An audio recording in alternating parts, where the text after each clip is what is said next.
Welcome back to Shweta kitchen and tips. तो friends, आज फिर से हाजिर हो गई हूँ कुछ बहुत ही कमाल की टिप्स के साथ, जो कि आपके काम को बेहद आसान करेंगे और आपको बहुत ही ज़्यादा हेल्प मिलेगी। तो चलिए बिना देर किए वीडियो को शुरू कर लेते हैं। सबसे पहले ट्रिक मैं आपको दे रही हूँ यहाँ पर स्वेटर से रिलेटेड। जो स्वेटर हम नहीं पहनते हैं या फिर पुराने हो जाते हैं, उसे हम वेस्ट समझ लेते हैं, उसका बहुत ही बढ़िया सा हम यूज़ कर सकते हैं। तो सबसे पहले यहाँ पर देखिए, मैंने एक हाफ़ स्वेटर लिया है और इसमें मैं डाल रही हूँ एक मोटी सी पॉलीथीन, जिसमें आटा वगैरह आता है ना, वो वाली पॉलीथीन को यहाँ पर मैंने कट करके ले लिया है। तो आप अपने हिसाब से जिस जैसा स्वेटर हो उस साइज़ से कट कर लीजिए। अब यहाँ पर इस स्वेटर को मैं फ़ोल्ड कर रही हूँ, आप चाहे तो इसे काट करके निकाल भी सकते हैं, क्योंकि ये वी गले का है तो ऊपर की तरफ एक साइड में काफ़ी गैप होता है। नीचे की तरफ से भी इसे फ़ोल्ड कर लिया है। जैसी जितनी बड़ी पन्नी थी उतना ही साइज़ मैंने यहाँ पर स्वेटर का भी रखा है। अब यहाँ पर मैं इसे सेफ्टी पिन की मदद से पन्नी और ऊपर और नीचे के स्वेटर को इस तरीके से टक कर दे रही हूँ, जिससे कि बिल्कुल भी फिसले नहीं। यहाँ पर मैंने एक ही सेफ्टी पिन लगाई है, आप यहाँ पे 3 सेफ्टी पिन लगा सकते हैं।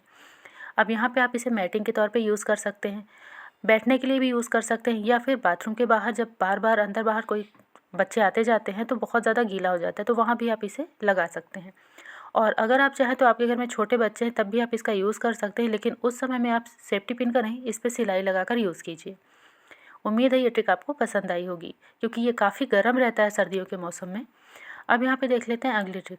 तो देखिए, अभी नमी जब होती है, जैसे बारिश का मौसम हो गया या फिर सर्दी का मौसम हो गया, तो उस समय में हमें लोहे की चीज़ों का बहुत ही ख़ास ध्यान रखना पड़ता है, नहीं तो उसमें ज़ंग लग जाती है। तो यहाँ पर देखिए, ये है लोहे की कैंची, इसमें ज़ंग लगी हुई थी, तो मैंने इसको अच्छे तरीके से क्लीन कर लिया और इस पर थोड़ी सी वैसलीन लगा ली। अब यहाँ पे कोलगेट का ये जो खाली पाउच है, इसे अच्छे तरीके से साफ़ करके मैंने सुखा लिया है। उसके बाद इसका जो है मैं यूज़ करने वाली हूँ इस कैंची को रखने के लिए, क्योंकि ये जो कैंची होती है ना, अगर ऐसे बाहर पड़ी रहेगी तो काफ़ी धूल मिट्टी पड़ जाती है, और क्योंकि इसमें वैसलीन लगी है तो बहुत ही आसानी से चिपक भी जाती है। और इसका जो नोकीला पार्ट है, ये कई बार हाथों में भी लग जाता है, और अगर बैग वगैरह में करके रखते हैं तो इसकी वजह से वो फट भी जाता है। तो इस तरीके से आप कोलगेट के खाली पाउच का यूज़ कर सकते हैं, और आपकी कैंची भी इसकी मदद से बहुत ही बढ़िया बनी रहेगी, ना ही गंदी होगी और ना ही बैग वगैरह फटने का कोई टेंशन होगा। तो उम्मीद है ये ट्रिक आपको पसंद आई होगी। अब देख लेते हैं अगली ट्रिक। तो ये जो ट्रिक है, ये है क्लेचर से रिलेटेड। हम सभी लेडीज़ को क्लेचर लगाना बेहद पसंद होता है, और हम रंग बिरंगे क्लेचर अपने पास रखते भी हैं।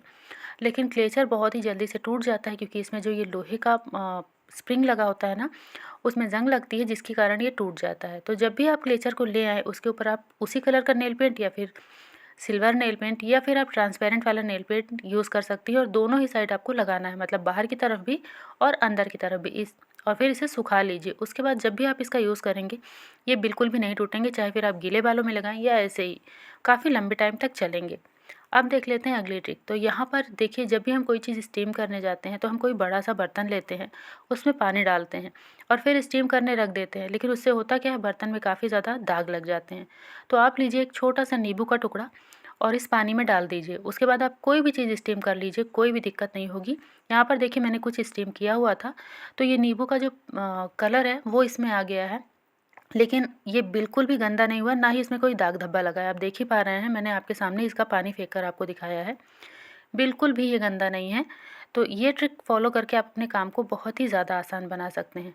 अब यहाँ पर एक बहुत ही बढ़िया सी चीज़ बना रही हूँ, जो कि आपको बहुत ही पसंद आएगी। कढ़ाई में मैंने 1 चम्मच तेल डाला, 1 चम्मच जीरा, 1 चम्मच काली सरसों, और यहाँ पर थोड़ी सी कलौंजी डाल दी है मैंने, मंगरेल जिसे कहते हैं।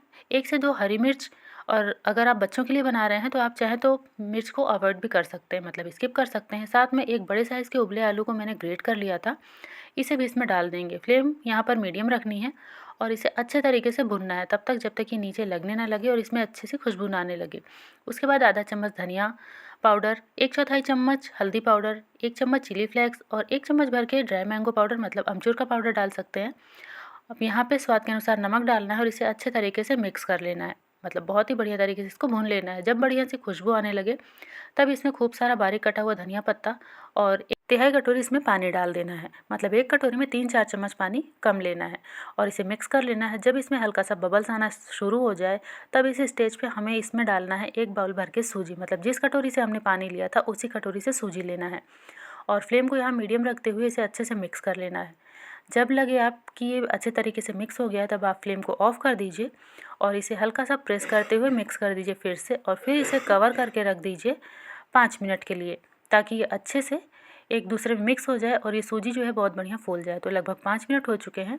अब ये देखिए सूजी गर्म है अभी। अब इसे किसी बड़ी सी थाली या परात में निकाल लेना है। अब यहाँ पर चम्मच की मदद से आप इसे दबा दीजिए इस तरीके से, अगर बहुत ज़्यादा गर्म है तो, और अगर हाथों से टच करने लायक है तो इस तरीके से आप इसे हाथों से मसलते हुए इसका एक डो रेडी कर लीजिए। यहाँ पर ना ही पानी के छींटे डालने हैं आपको, ना ही कोई तेल वगैरह। ये डो इसका तैयार हो चुका है, आप देख ही पा रहे हैं। अब यहाँ पे मैंने इसका जो शेप है इस तरीके से दे लिया है। अब इसको मैं 1 इंच की दूरी पे कट कर लूँगी। तो यहाँ पे 4 पीस निकल के तैयार हुए हैं। अब इसको ना एक मैं पतली पट्टी की तरह बनाकर रेडी करूँगी। तो आप इसका शेप अपने हिसाब से दे सकते हैं, लेकिन मैं जो बना रही हूँ आप इसे बनाकर आराम से 4-5 दिन रख सकते हैं। और जब भी आपका कुछ चटपटा और टेस्टी सा खाने का मन हो, या फिर बच्चों का, तो आप तुरंत से ही निकाल के इसे आप बनाकर खा सकते हैं। क्योंकि सर्दियाँ हैं, रोज़ तो बनाने का मन करता नहीं है, लेकिन चटपटा कुछ खाने का ज़रूर मन करता है। तो इस तरीके से सारी ही पट्टियों को मैं तैयार कर ले रही हूँ, और इसे ना 5 से 10 मिनट के लिए फ्रिज में रख देना है ताकि ये अच्छे से सेट हो जाए। अब क्योंकि इसको मैंने फ्रिज में रख दिया था, अब इसे निकालना है और इस तरीके से छोटे छोटे पीसेस में इसे चाकू की मदद से कट कर लेना है। अब क्योंकि ये सूजी का नाश्ता है तो मैं इसमें 1 चम्मच बेसन डाल रही हूँ, और बेसन डालने के बाद अच्छे तरीके से इसको बेसन से हमें कोट कर लेना है ताकि एक लेयर बन जाए, और जब इसे हम फ्राई करें तो ये बिल्कुल भी चिपके नहीं। इस स्टेज पे आप इसको स्टोर कर सकते हैं, किसी भी एयरटाइट डिब्बे में भर के आप इसे फ्रिज में रख दीजिए। जब भी खाने का मन हो निकालिए और फ्राई कर लीजिए। बहुत ही क्रिस्पी, बहुत ही टेस्टी और बहुत ही ज़्यादा चटपटा स्नैक्स आपका तैयार हो जाएगा, और इसे तैयार करने में बिल्कुल भी टाइम नहीं लगेगा।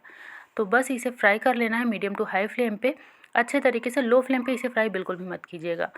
ये जब इसमें गोल्डन कलर आ जाए तो आप इसे निकाल लीजिए, और सेम तरीके से सारे ही बाइट्स को इस तरीके से आप फ्राई कर लीजिए। ये बहुत ही ज़्यादा बढ़िया लगते हैं और बच्चों को बहुत ज़्यादा पसंद आएंगे। फिर आप चाय कॉफ़ी के साथ भी इसे खा सकते हैं, या फिर इसे ऐसे ही खा सकते हैं। अगर आप कहीं बाहर जा रहे हैं तो इसे लेकर भी जा सकते हैं। उम्मीद है वीडियो आपको पसंद आई होगी। पसंद आई हो तो लाइक शेयर सब्सक्राइब करना बिल्कुल भी मत भूलिए।